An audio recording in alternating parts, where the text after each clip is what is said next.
Uh, Hamlet, Shakespeare, lines 148, 171.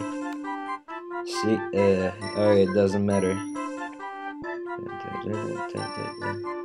Or came he dead?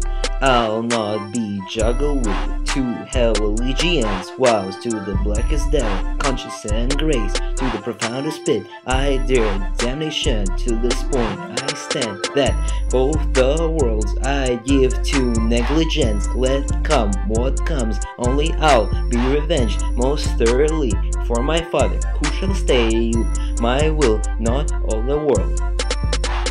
And for my means I'll husband them so well, they shall go far with little.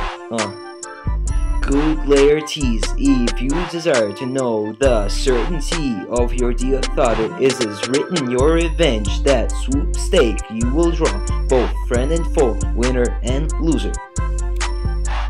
None but his enemies will you know them then to his good friends. Thus while I'll open my arms and like the sky and light, rendering pelican, repass them with my blood.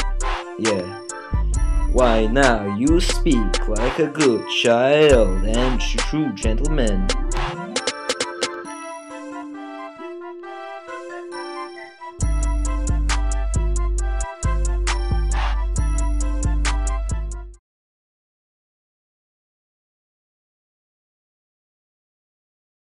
This passage is taken from Act 4, Scene 5, and it is preceded by Laertes breaking into Claudius's palace, followed by a crowd of peasants who loudly express their opinion that Laertes in fact should be the king.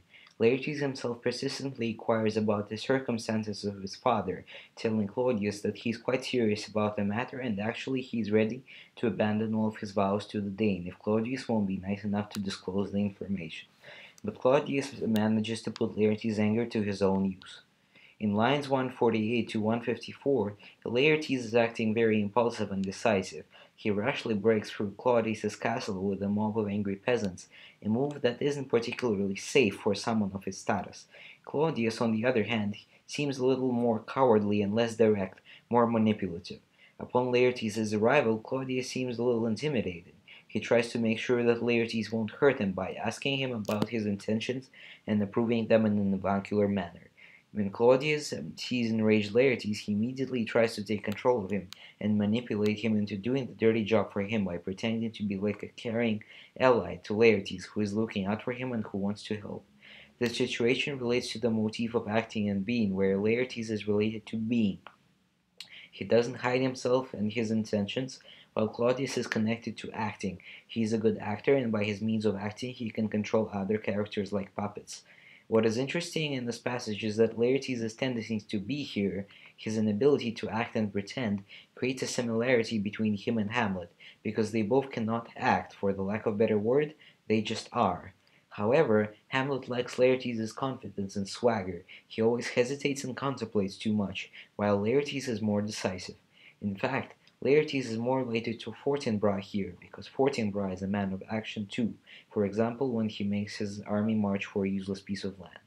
Both Fortinbras and Laertes are characters that exist in the boundaries of their own persona, rather than pretend to be something else. This passage is partially written in iambic pentameter, while Claudius and Laertes break the passage in lines 155, 164, 165, and 170. Throughout the passage, Shakespeare utilizes a few literary devices. Firstly, in line 171, Claudius compares Laertes to a true child and gentleman, satisfied with his loyalty to him. Secondly, there is a simile in lines 166 and 169, where Laertes says that he will embrace Polonius' friends like a pelican who keeps things in his big brood. Laertes also uses a few epithets in his first lines. He states that he will send his loyalty to the Dane to the blackest devil in the profoundest pit, meaning he will sacrifice even Claudius himself to find the truth behind the murder.